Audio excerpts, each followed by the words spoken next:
When we hear the term innovation, we think about like AI and technology. We think about Steve Jobs or Steve Altman. No, it really boils down to a simple mindset, and that's what if thinking. Looking at the world as it could be, not how it is. I'm Amy Porterfield, ex-corporate girl turned CEO of a multi-seven-figure business. But it wasn't all that long ago that I lacked the confidence, the budget, and the time to focus on growing my small but mighty business. Fast forward past many failed attempts and lessons learned, and you'll see the business I have today. One that changes lives and gives me more freedom than I ever thought possible. One that used to only exist as a daydream. I created the Online Marketing Made Easy podcast to give you simple, actionable, step-by-step strategies to help you do the same. If you're an ambitious entrepreneur or one in the making who's looking to create a business that makes an impact and a life you love, you're in the right place, friend. Let's get started.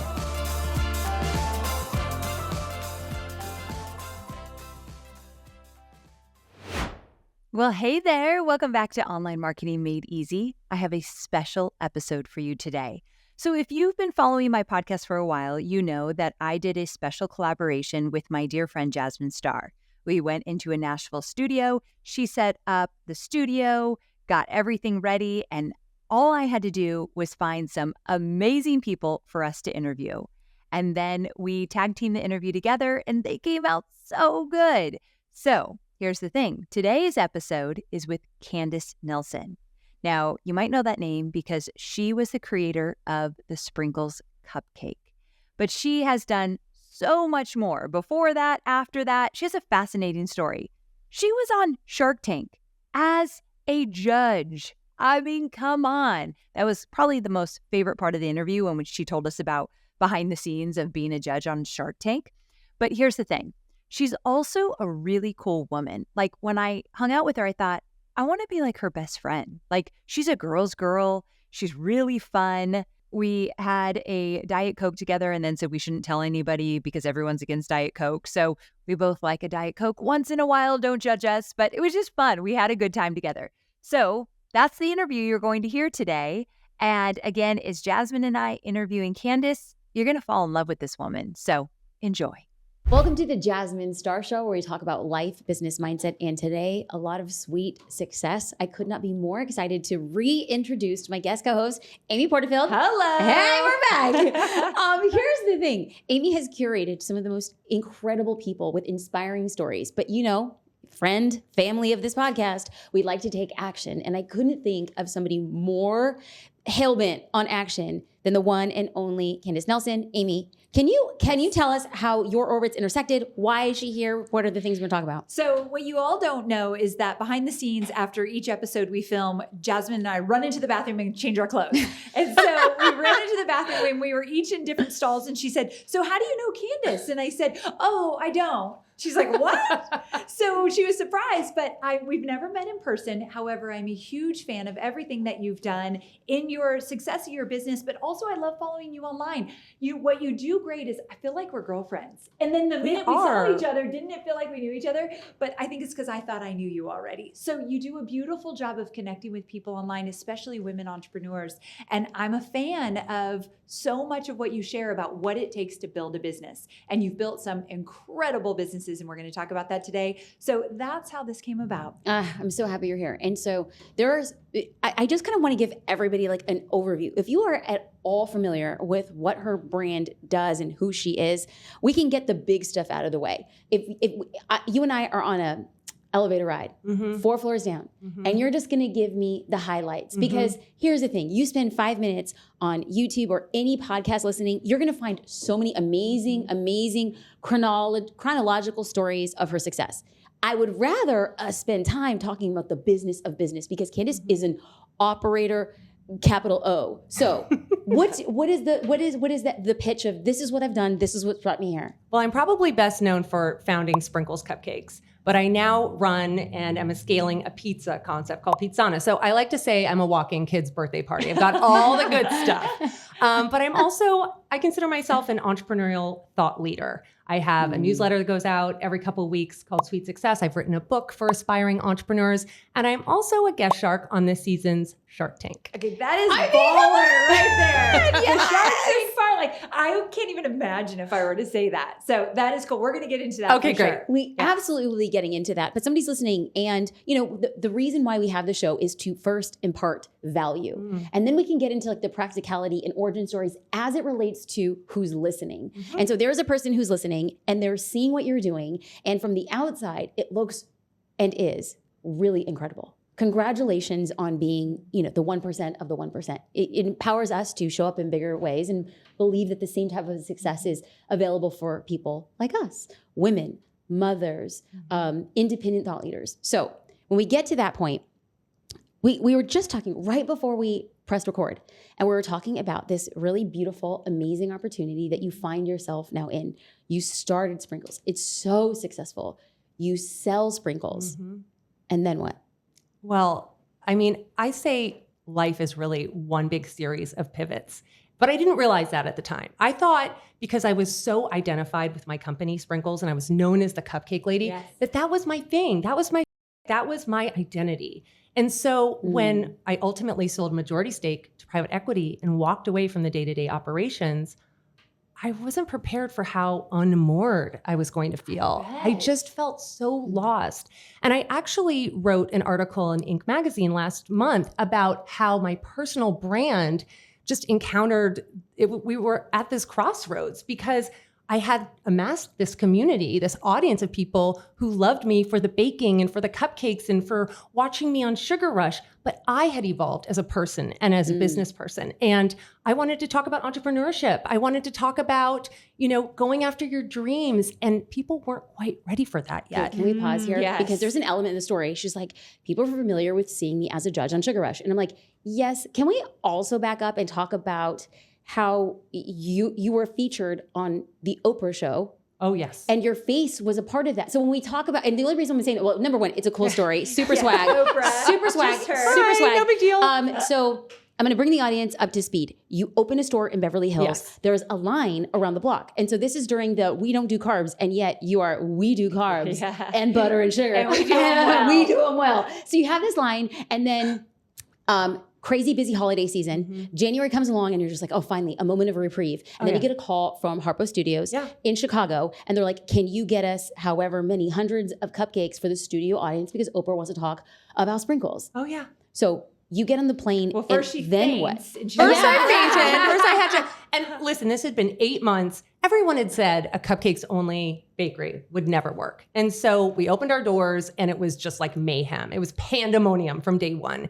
And we'd just gotten through our first holiday season and we were on everybody's gifting list. So we'd gone through the holidays. We were exhausted, hoping to go home early that day. It was January, hoping people would go on some cleanses. And Harpo Studios calls. And the producer on the other line says, Oprah loves your cupcakes. And of course, I had to. I die. I literally die. And she says, and she wants 350 of them in Chicago tomorrow morning at 5 a.m. And I was like, morning.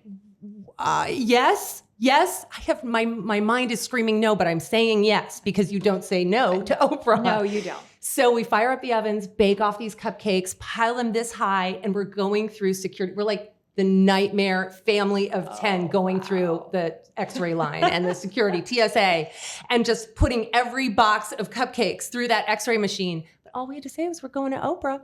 And we got high fives. I bet. So the next morning we're there. Oprah delivers this veritable love letter about our cupcakes to her studio audience. And from there, it was just like we were a worldwide brand with only one little location in Beverly Hills. So the reason I bring up that story, outside of the fact that it's just so cool, and we talk about these opportunities like where, what do they say? Like luck is when preparation meets opportunity. Absolutely. And that was where you were. But I brought up that story specifically to talk about the stakes. The stakes that we look at, well, that was who I was. That was like the depth of my personal brand. And then you say, I want to pivot. And so you're talking about the article. What are the first steps that somebody starts taking when they feel the inkling that I think it's time for me to pivot? What were the first 3 things that you did when it came time to pivot? Well, first I just kind of stewed about it because I thought, I have spent so much time, I've invested so much time that is now going to be wasted, right? Because these people just want baking recipes from me. They just want to watch me judging cupcakes on Food Network. I didn't give my audience enough credit for the fact that they were following me for me. And so ultimately, I ended up sending an email to everybody, all my community, and said, listen, I want to show all the sides of me. I want to show that I'm a multifaceted person. And if you're along for the ride, great. But if not, I'm sorry. We all evolve. And I'm in this position where I just want to show all sides of myself. And it's amazing how many people just stuck along for the ride, because I think to a certain extent, so many women identify with that. We are multifaceted people. We encounter pivots in life where we decide to make a change. And it was amazing to see that I could also be an entrepreneurial thought leader, as well as a baker, as well as a mom, as well as a business owner. And I don't think a personal brand is meaningful unless it's authentic. Okay, so first thing, somebody has a stirring of the desire to pivot is to communicate the pivot. Communicate, be authentic, be vulnerable with your audience. I sent an email out and I said, this is me. This is all of me. Okay. Take it or leave it. What happened then? Yeah. What's the next step? Like, what can we forecast in the future? Like, hey, this will likely happen. Well, I think you need to start showing up on social as the person you truly are. So I started talking about my businesses. I started, giving advice to female entrepreneurs and women in business. And at first, it felt like crickets. I was going to say. Yeah. At first, it felt like crickets. And probably really awkward. I was like, hello. Yes. But you have to stay consistent. You have to stay consistent because it takes a little while. It's like you've changed the channel on people who are watching their favorite show. Yes. It takes them a little while to get used to this new you, but it's not really a new you. Right. It's still you. It's just you are evolving and you have to be authentic to that. Great. So first thing, communicate. Secondly is create with authenticity of who you are and the person you're stepping in to be. And then the third thing, as somebody's deciding that pivot, be consistent, because now, once you've sort of changed the channel, you need to keep showing up in that way. And even though it takes a little while to warm up, eventually people will catch on, and you're going to be offering so much value in this new form of who you are that they're going to be along for the ride. I love it. So true. I want to take a little bit of a sharp term and talk about A pivot? that. Do you want to take a pivot? Hey. And talk about Shark Tank. Oh, Okay, I'm so Yes. excited, y'all. I didn't want to jump in because I'm obsessed. Obsessed. Yes, This is right? huge. This is You huge. are. You're a huge Shark Tanker. Oh, Shark Tank. I mean, Yes. I'm the kind of person that was like, I've seen this, but hold on, they're about to cry. Let's wait. Let's wait. I know. I rewatched Shark Tank. I do. Okay, so tell us a little bit about that experience, but also what I really want to know is tell me about a bad pitch and a good pitch and like what's the difference? And also, was there any good pitches that didn't get a yes and why? Like, I'm so curious about all that. Okay, so first of all, Shark Tank is the ultimate adrenaline rush. I bet. It is so competitive, it is high stakes, and it's all real. Like, this is real money we're playing with. These are really people's businesses and their lives. So stakes are super high. Yes. You walk in and, well, as a guest shark or as a shark, you have no idea who's coming out. So Okay, so you haven't met anyone No. or anything? Okay. You have hold no- on. I'm such a. She needs to go I behind the need to go behind the scenes. Yeah, I can't. yeah. I can't. It's like literally a blaring know. sound. Like, just hold me with me here. Hold me tightly and rock me. How did you get asked? And then Yeah. And then you coming in with the regular crew, you're like the new girl. This is this Mean Girls or is this like summer camp? Is this like Beverly Hills summer camp? And I've done a lot of TV, right? I did Sugar Rush, I did Cupcake Wars. We would have guest judges on all the time. And so I was like, this could go well, or it might not go that well. Oh, I'm living for this tea. So let me tell you, when you are at the top of your game like that, there's no ego. There's literally none. Oh, I and love it's to hear such that. a well-oiled machine that I was just like, I am in the hands of professionals. I've never had so much fun. It's never been easier. It was an incredible experience from beginning to end. How I was chosen, I don't know, but I was like someone reached out to me, a casting director, and asked me if I would want to be on Shark Tank. And I honestly thought it was like a spam email at first because I have an agent. Like normally those opportunities come through my agent, but they just reached out to my website. Nobody has any idea I have a website. Your contact. I should start looking at that. I don't look at all of those. Like, you could be a shark. You could be a shark. I wrote an email about that because I was like, you have to read every email. I almost deleted it. I would have deleted it. I would have thought it was spam for sure. Well, I'm at a different little level than you, but still. No. That's amazing. But here's the thing. And this is where that pivot, that personal brand pivot comes in. I would not have gotten that Shark Tank opportunity if I had not pivoted to positioning myself, not just as the founder of Sprinkles, but as a true investor, angel investor, business person, entrepreneur. And so someone out there was taking notice. So I just want people to take heart. Sometimes you feel like it's crickets, but eventually people are watching. Okay, that's a good lesson it will pay back in the end. So they were interested in me, but it didn't mean I had the job. Then there was a series of Zoom interviews with all sorts of agents and producers and network executives. And it's hard on Zoom to like really like bring the energy. I don't know. Anyway, I did the best job that I could. And then I waited for a really long time. And I just kind of figured they'd forgotten about me. What's a long time? I mean, it was a few months. Oh. Yeah, I didn't hear anything. And then all of a sudden I got this email that was like, what dates can you do? And I was like, what? Well, that's kind of... any of them. Let's do this. All of them? Any and all of them. Oh, yeah. Okay, so now we're there. So you're sitting. Where do they film? What was that? Where do they film? Culver City. Oh, Sony Street. LA. Right down LA where you live. Right where I live. I'm like, you can call me anytime. I'll be there in 5 minutes. Be there in a jiffy. So I'm sitting in this chair. I've got Mark Cuban to my right, and I've got Kevin O'Leary to my left, and I'm just like, this is surreal. Okay, who are the surreal. other sharks? Lori Grenier and Damon John. Oh, okay. Oh, you were the guest. You were like with the we're Italian Wait, now. what's happening here? We're speaking. Pizzana. You're going to Pizzana. Exactly. We're making content for you, girl. We're making content. So you're with the OG sharks. It was incredible. And you're sandwiched between Cuban and Mr. Wonderful. I mean, because Damon is usually sandwiched between them. So the fact that that they put you there is pretty good. Just make a note the fact that she knows where Damon sits. Well, Mark has his chair. And Lori has her chair. Nobody messes with it. Wow. I'm just telling you guys. I watch this show. She's a fan. She's a fan. I do. So you have no idea. You're sitting there with your notebook. And of course I was like, what kind of notebook should I have? And can I bring a calculator? And like, what's going, I think I was driving the producers nuts. They're like, no, it's fine. Just bring whatever sort of notebook you want. I'm like, should it be leather? Like, should it match my outfit? So these are the things you have to think about when you're on Shark Tank, right? So I'm sitting there and the doors fly open and it's game on. But wait. Do the judges talk to each other before? Like, you're the new kid. And so my God. Mark was so nice. He was like, if you have any questions about the show, just let me know. And I was like, because I'd already asked the producers 100 million questions. I was like, I actually think I've got it, but I would love to ask you about AI. And then he gave me his email, and I was like, what? This is so cool. See, okay. I'm done. Yeah, I'm done. Yes. You didn't have to make an investment, and you won. And then you won. And then Kevin O'Leary, he's such a student. Like, he really goes deep into certain topics, cameras, watches, and olive oil. He's got olive his oil, thing. Wine.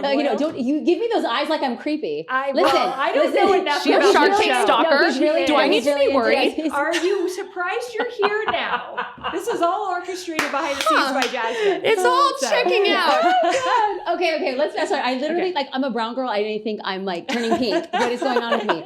So the door is open. So you're feeling good about yourself. You've asked your questions. You have your calculator. You have your book. Right. You feel good. You're welcome. Right. But then it's like, who's coming through the door? And so the second the founder comes through the door and starts pitching, there's a clock that is counting down. Oof. The lights are on. Everybody's paying attention. They're scribbling notes in their notebook. And because you can see the clock, but the founder can't, how much time you have to decide whether you want to make an offer or not. Oh. Okay. And here I am. For the first couple of pitches, I'm just going to be super honest with you guys. I have been socialized to be polite. Same. Not talk over people's words. So I'm sitting there very polite, very demurely, waiting for my opportunity to ask my questions. Yes. And that opportunity never came. Okay, this is a good That lesson. opportunity came and went. This is the lesson. The socialization, literally a lifetime of socialization had to go out the window in about 2 minutes. Okay. And all of a sudden I was like, getting in there, Good. cutting people off, getting aggressive. It was game on. I mean, Kevin O'Leary, Mr. Wonderful, he called me greedy. I mean, that is like that is a badge of honor. Yes. That is a badge of Coming honor. from him, very much So I felt good about that. Yeah. So the like, if anything, and we'll get into now. Go back. Sorry, and Ames. the that was a okay, major yes, detour. that was a was- major, yeah, But yeah. I But it really was the worth it. principles. But it was really worth it because outside of everybody revealing like my true obsession with the show, is that the lesson is there's going to be times that being demure and polite might not be in the best service of you. And you can't And you- always wait for your turn. You can't. You have Right, to ask right. for Yeah. the time. yeah. No, or there not are even no- ask. You have to demand Take it. Yes. Take You it. have to take it. Yes. Mm. You have to take up space. There are no points for etiquette in Shark Tank. And by the way, there's not much chivalry either. So Okay. like just elbow your Just way get on it. in there. Ugh. Okay. And match the energy in the room. I think this is an important piece of information and it served me well with any interview or any sort of opportunity. It's like match that energy. Good. And the energy in the room was real sharky, my friends. Okay, It was that's real a sharky. good lesson to match the energy because sometimes there's a lot of people listening and they are new to business, Mhm. a lot of introverts, so they're more Mhm. quiet. They walk in a room, they're probably their heads down, they're quiet. And we had Fawn Weaver on, and Yes. her advice was you walk in that room like you have a crown on Mm. and you own that room Mhm. no matter what. And I Mhm. feel like you had to have some of that energy, Yeah. but you knew that's what was needed in that room. Yes. I love Mm, that. I love okay. that. It was so fun. And now we're at the point, which brings us to Amy's point. Mhm. Now we'll get away from like the reality TV component. Is let's focus on good pitches. Mm. The fact that you were in the opportunity. Now you've been pitched before, Mhm. but maybe perhaps not in this capacity under this timeline. True. And so, what made a good pitch? What made a not good pitch? And then what were good pitches that just like, man, I wish and it didn't work for a myriad of reasons. I think one of the most underappreciated qualities in a founder is the ability to tell a good story. You really have to paint a picture of the world you want to see, a vision that you have for that world, and then articulate it in a way that gets everybody on board. And an example of someone who did that really well, Kristen Dunning. Okay. She founded a company called Gently Soap, which I, spoiler alert, invested in. Okay. It's botanical bar soap. And she came on, and not only did she look the part, she was wearing this beautiful dress that had flowers, applique all over it, but she had, you could just sense her passion. It was like infectious. And she told this story of having grown up and battled debilitating eczema. Like she was bullied mercilessly. She started crying during the pitch. And then not only that, but she had this deep expertise. She's a plant scientist. So during her college years, she spent a lot of time in greenhouses cultivating these plants and basically turning the healing properties of these plants into soap in her dorm room. Okay. So she had turned this challenge of hers into an opportunity because she didn't want other people to have this clinical bar soap if they were, suffering from sensitive skin. She wanted them to have a Interesting. beautiful, aromatic, joyful bathing experience. Yes. And so I found her so captivating. The way she told this story, I just had to jump on board. So I think storytelling is a really important component, and also confidence. Like, I know we all feel imposter syndrome from time to time, but you need to set that aside when you're walking on stage or you're pitching for, the opportunity of your life. You need to Yes. come in strong. Yes. As you said before, with that crown on your head, like feeling good, no imposter syndrome allowed. So the other thing I want to say about red flags in Okay. terms of a pitch is sometimes you'll ask a founder a question or you'll give them a little piece of criticism and they'll be defensive. Okay. Yeah. So what they don't understand is when you're investing in a company, you're essentially becoming a partner. It's a partnership. It's like a marriage. You need to know that you can work with this person. So even though there's a lot of delusion that comes with being an entrepreneur, and that's a healthy delusion because why else would you leave a secure job and go start a company that is probably going to fail, right? That's delulu. But there has to be a certain amount of self-awareness. Yes. So that if you are on a path and it's not working, then you can be honest with yourself and start to iterate or pivot on that plan. Yes. And as a partner in a company, I want to be able to say, this doesn't look like it's working, and know that they're going to listen to me and have that self-awareness to understand that it's not working. So being coachable and not Thank you. defensive. Exactly. These are things that are really important. How important was it to you that someone knew their numbers? That's important to me, but it's not as important to me as some of the other How sharks. come?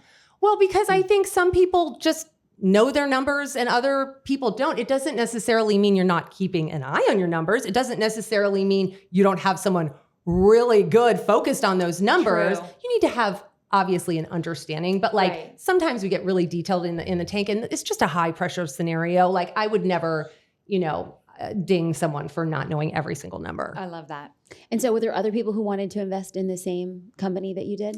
Oh, yes. Mr. Wonderful did. And of course, he wanted to do one of his famous royalty deals. Yes. But she understood, based on the language I was speaking to her, that I understood her market. And I already knew a retailer I was going to get her into, 13 Loon, which is an incredible retailer for Black and brown beauty founders. And she's an African-American founder. And it was a little love match. That's incredible. Mhm. That's Yes. incredible. Yeah. Talk to us about a pitch. You don't need to necessarily name names, but that it didn't work for anybody. And why didn't it work? Yeah, there was a woman who was really at the end of her rope with her food business. And every time we offered a suggestion, she would put up a wall. She would say no. And Mark said to her, I see a woman who's afraid to say yes. She had an excuse for everything. Ooh, okay. And as much as we loved her product, as much as we loved her, and we just felt for her, she was at the end of her rope. She owed so much money. She was crying. I mean, our hearts are exploding, but it wasn't an investable opportunity for a lot of reasons, most of which, she wasn't going to be a coachable founder. Do you think if she said, yes, I'm open to that, I'll do whatever it takes, let's do it, people would have been more open to it? Yes, much Wow. more receptive. Wow. Okay. So the reason, like for somebody who's listening and be like, I'm not really into Shark Tank, no problem. We're actually talking about the big takeaways here. Like the big high takeaways, like I found super interesting is like walk into the room and own your story. And then the second biggest takeaway was to not just take up space, but to Own your story. Don't be defensive. Be coachable. be coachable. Yeah. Be coachable. Have self-awareness. Self-awareness. There you go. There it is. It's like, Yeah. you're God. looking at me. I'm like, I know. I don't know what it I is. know. No, no, Because no. I had them all here. I'm like, I'm going to be We've only done, didactic and we're going to get this 50 going. podcasts today. Okay. So I want people who are listening to say, if and when I have the opportunity to pitch, I'm going to be taking these things and applying it to my business. And then I'm also going to be open for the feedback. Now, when we talk about there's a story about how you and your current co-founder, it was the complete opposite of a pitch. Like you pitched him, right? Daniele Uditi, our head Yes. chef. Okay, because I also have a co-founder who is my husband, because my husband yes, and I excuse me. work Yes. together. So I Forgive wanted me. to be I'm clear. Sorry. I'm so sorry. Yes. So after Sprinkles, I was not actually looking to go jump right back into the food business, Yeah. but I was at a party. This pizza was going around. I took one bite of this pizza and I was like, who made this pizza? Where is he? How can I find him? So I march on over to the pizza oven, and this man, this chef, this magician, Daniele Uditi, who had immigrated from Naples, Italy, was making his pizza. We talked all night. We had the same ethos when it comes to food. He had this incredible story. Okay. He had come over from Naples, $200 in his pocket and his grandmother's sourdough starter. And he literally was just eking out a living, making pizza on the west side of LA, but at one point was so down on his luck that he was living in a van on Venice No Beach way. and showering with the surfers. Oh my gosh. So I'm like all in. I love the pizza. I love the story. And he says, I've always wanted to have a restaurant. And I couldn't help myself. I was like, we should do that together, because I just could see it. I felt it. The product was exceptional. And I knew I could build a brand around his story and around his product. Okay, that's a huge risk. Let's talk about risks. How do you look at risks and how do you navigate, especially because there's a huge chance, I know it's working now, but that restaurants start all the time and fail. Yes. Oh, and talk about COVID. Oh my God. Right? So talk to me how you look at risks. So I think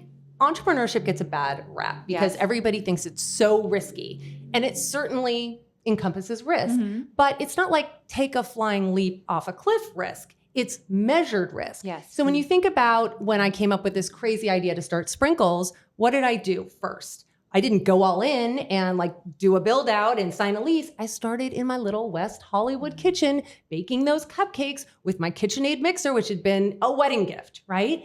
And little by little, I developed this loyal following, and I finally got enough validation and enough traction that I felt confident I could take it one step Okay, further. I want to good. stop you right there. That is huge for our listeners. I think sometimes they see people like you and think you just started big, Mm-mm. and that is not the case. Mm-mm. You validated an idea before you put it out there. That's right. And I think that is huge right there. Okay, keep going. And I looked at Daniele's reputation. You know, he was catering for some of the top celebrities in West Hollywood, in West LA. That was validation enough for me. Yes. We knew going in that opening a restaurant in Brentwood, Jennifer Garner was going to show up. I mean, all the big stars were going to show up to support him. Okay. And I also could see there was a need in the market. My friends were either going to fine dining restaurants to take their kids to have a pizza, or they were going to CPK. There was nothing in the middle. And Pizzana just is this beautiful, casual, but incredible food concept that sort of meets that need in the middle. And there's more than one. We have 7. We just opened our 7th in Houston. So we're now in 5 in Southern California, 1 in Dallas, 1 in Houston, and continuing to scale. I can't wait for Nashville. Thank Let's you. go. Thank you. Let's make it so.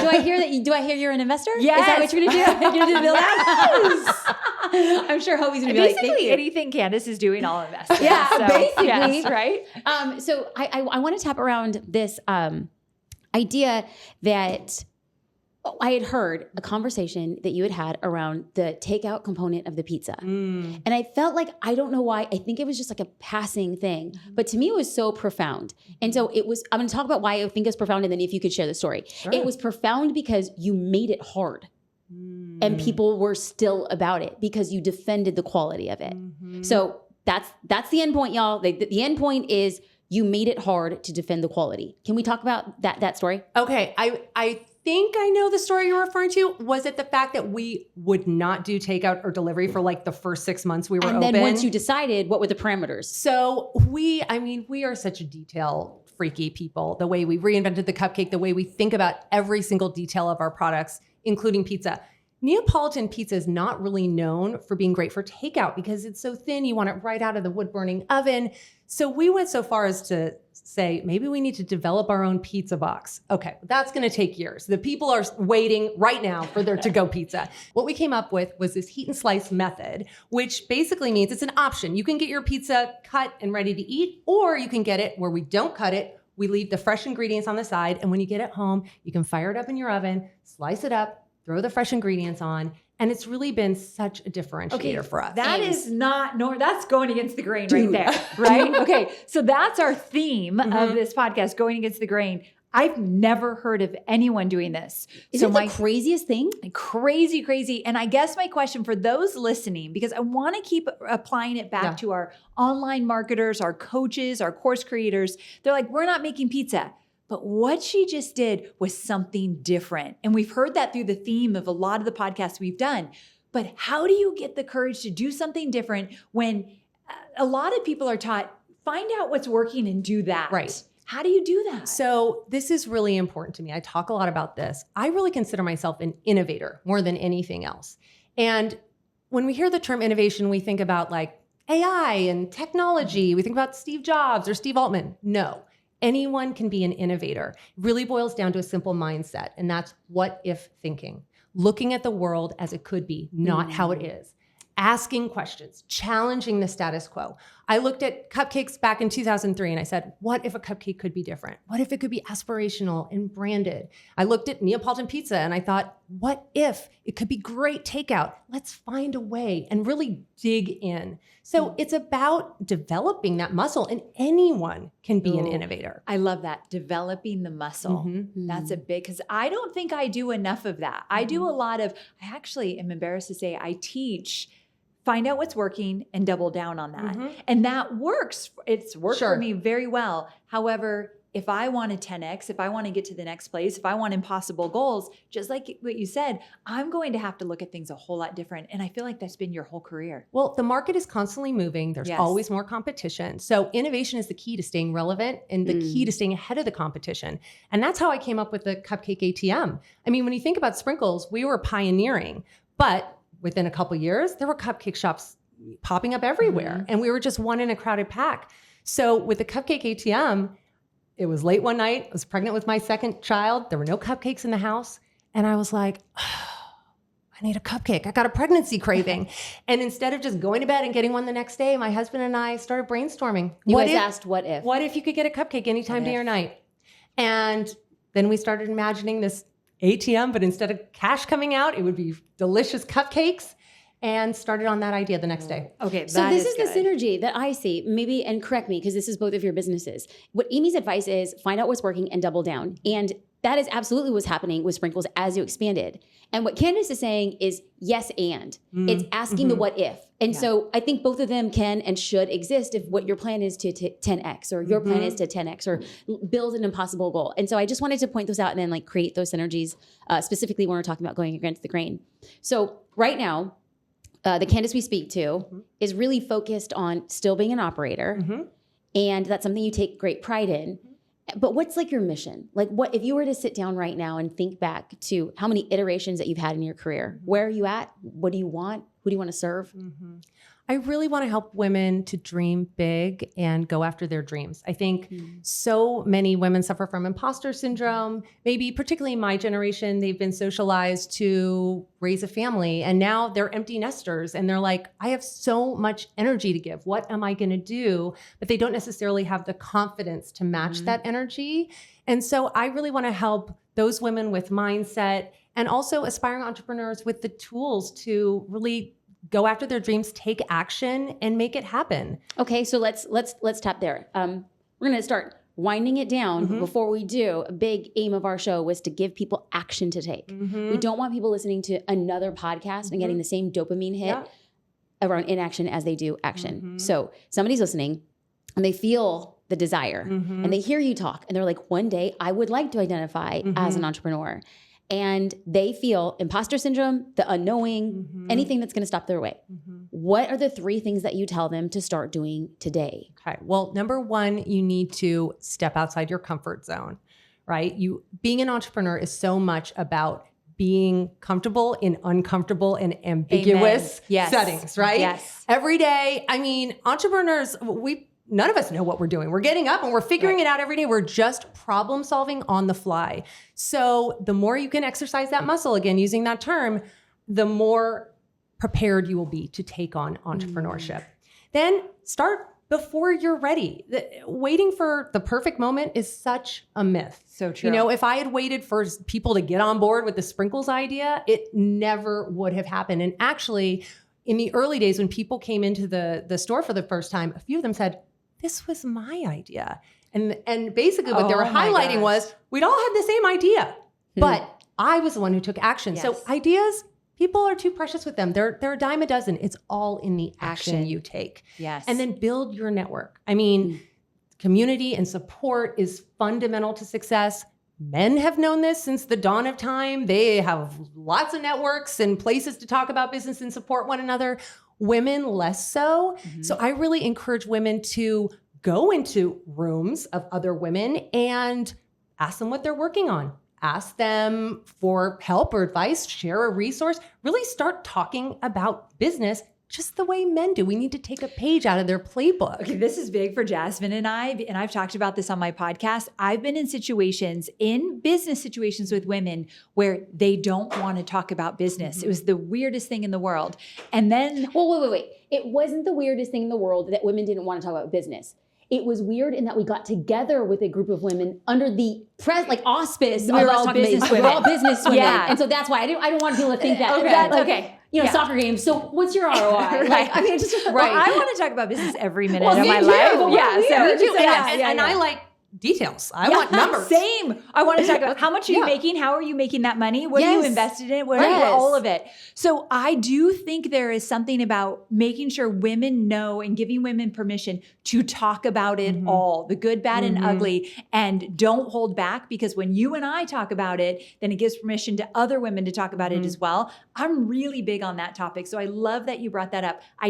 You get in a room with a man, he will tell you how much he's spending on his insurance for his business. He'll tell you what his ROI was this month, all the details. I don't know if he's bragging or not, but he's just telling you. No, it's not even a thing. It's just talking about business. There's I don't even think it's bragging. You're so right. It's not. Don't get me started. I get very pumped up. I want women to feel more confident to talk about business 100%. In all the settings. Okay, 100%. so let's have a real conversation. You want women to do that, and then people are like, how? Like somebody's listening, like, how do I talk about it? Like, let's talk about how. Okay, well, you start with communities, like, join a community. So you have other people in the same boat and you can support one another. There are masterminds, right? You can create your own personal brain trust from people that you respect and admire. We did that. So we did a weekend in Laguna Beach and had a bunch of women come, but Jasmine and I literally said, I think setting intentions is also important. We texted and said, hey ladies, we're talking business this weekend, right? We're taking hot seats and everyone was on the same page. So you can make your own groups. You can invite the people to the table. And I think that works just as well. And I think you can lead with being generous and offering help and support, sharing a resource, offering an introduction. And then that will come back to you. You'll start to just engage in that way. And then people will start to feel more comfortable. You're right. And if I can add one other thing is I have taken it on and it makes me feel very uncomfortable because it's so counterculture, it's counter opposite. I do talk about money in a way that I never have before. And I do think there's a lot of cultural considerations. In Latino culture, everybody takes care of everybody, but there's never one who's above the others. And everybody, it's just like you have your head down and everybody's taken care of. You do not talk about money, how much you make, what you're investing is, and it's always like this black box.